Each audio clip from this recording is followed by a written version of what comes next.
Get a moose.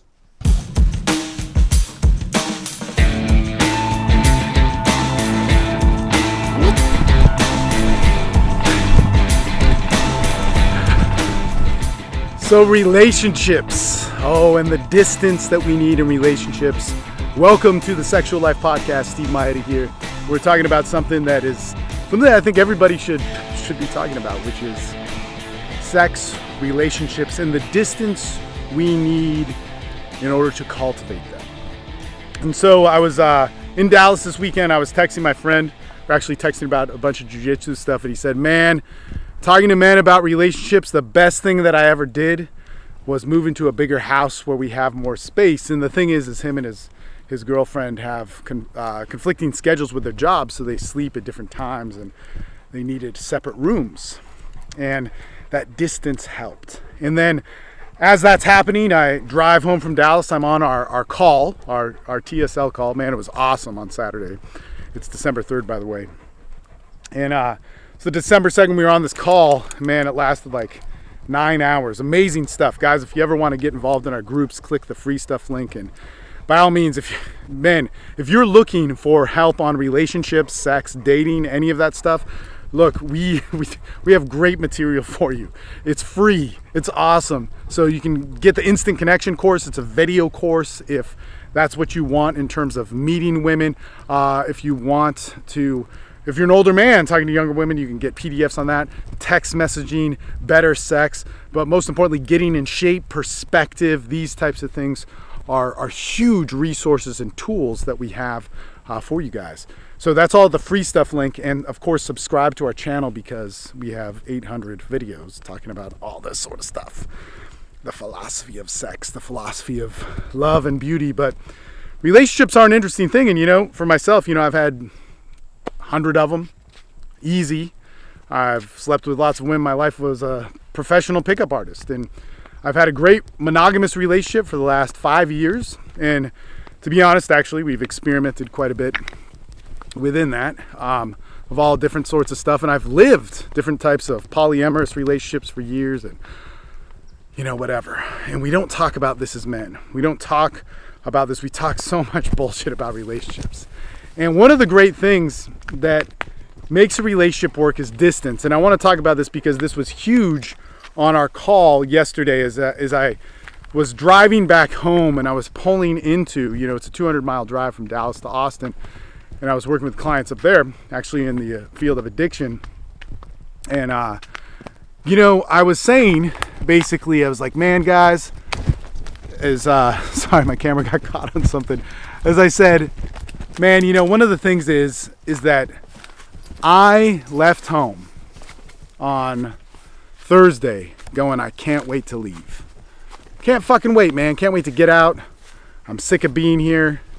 The kids, Maria, I love them so much, but it's just like, can't wait to have my freedom. Gonna go and have a good time up in Dallas, hang out with my boys, do some work. It's gonna be awesome. And about 100 miles into the trip, I'm like, man, I miss my chick. And that's the beauty of it. And I did get to have some fun, have my freedom. I had to work my ass off. I had a pretty intense client up there. It was all addiction based, so it's it's definitely not fun. It's a lot of, man, you want to see humanity's limits, start working with some addicts. But basically, what happened is in the off time, man, I felt really relaxed. It was just what I needed. 2 days, day and a half away. And I'm driving back home and I'm telling the guys on the call, I'm like, guys, I can't wait to be home. Can't wait to be home with my wife, my kids. It'd be so good.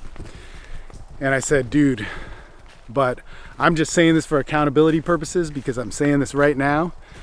But in 15 minutes, I could be saying, fuck, I want to hit the road again. And that's one of those things that happens, guys. And we think as men that this means we don't love our wives, that we don't love our life, that we think because, and this happens so much, because we're too confined, because we're too compressed, we want to say, fuck it, man. And anytime you say fuck it, don't listen to what that fuck it's telling you to do. Fuck it. I get home, and actually this didn't happen because they were like, Steve, I want you to post on our board. We have this private group. I want you to post our board. For those of you that are on our call, fuck. And I'm like, all right, it's 9:02 p.m. And we'll see how long it takes for me to say fuck. And it could take 15 minutes because it happens instantly. And we think as men that we cannot have that time of saying, fuck it, man. I want to be away from my wife. I want to be away from my woman. I want to be away from my responsibilities and take a break. And we start going, you know what, man, it's not right for me to be married. It's not right for me to be with somebody. And I tell everybody this, man, everybody. It's so many people are trying to hold an image of what their relationship is supposed to be. And don't get me wrong, there's a lot of love there. There's a lot of beauty there. There's a lot of great memories. But in that, there's also a lot of guy talk and shit talking that needs to happen. I need my men's groups. And if I didn't have my men's groups, my men's groups that I created, that I lead, if I didn't have those, I'd be stuck in the trap as a man going, oh my God, I have to just do the right thing. I have to carry this weight and this responsibility. And man, what a terrible thing. Look, family is tough. Family relationships are going to be the hardest things that you do. And if you don't have the backing of some place to dump, some wisdom of men that have been there before, people that aren't fueling your anger and your hatred towards sex and relationships and what women are supposed to be, man, you're going to get really lost. And one of the biggest voices of this is going to be, to know that you're kind of on the fucked path is when you start looking to control your women, and it's about power, and it's about this struggle that takes place. Because the great thing about sex and relationships is putting the distance between you guys, allowing the independence. Why I love my wife is very different than how I started to love her. So much of our love was dependent upon how she made me feel and what she gave me and all that sort of stuff. And man, I'd have to be in those shoes once again to really feel it and feel it again. But why I love my wife now is because she can be her independently of me and create amazing things, and how we team up for this family, and how part of our love for each other is a responsibility that we carry out of our commitment. And our commitment isn't necessarily bound by just sex and pleasure and we're only gonna fuck each other and those things. And it can be that at times, but our commitment has to do with what is best for our family and what is best for us. And in order to do that, she needs to be her greatest self. She needs her independence. In order for me to do that, I need to be my greatest self. And you know what? We're gonna piss each other off a lot while doing it.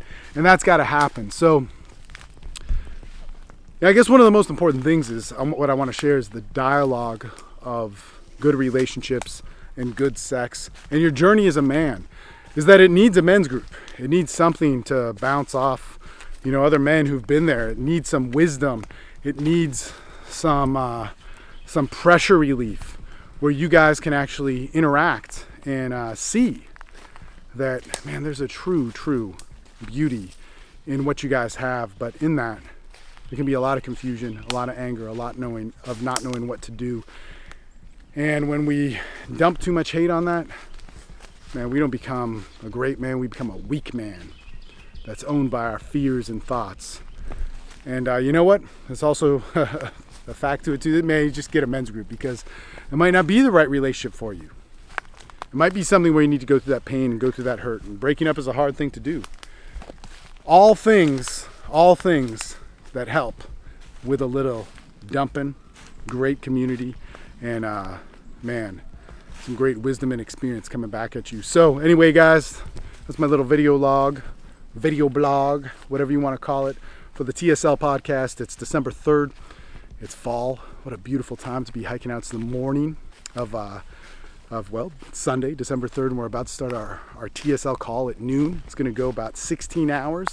And it's one of the greatest things because just a revolving group of different coaches. Oh man, it's so good. In any case, you can check that out for the Men's Development Excellence link or on the free stuff link, and check out Men's Development Excellence and be a part of what we're doing, or be a part of something, because man, being a sexual man is fucking badass. Later.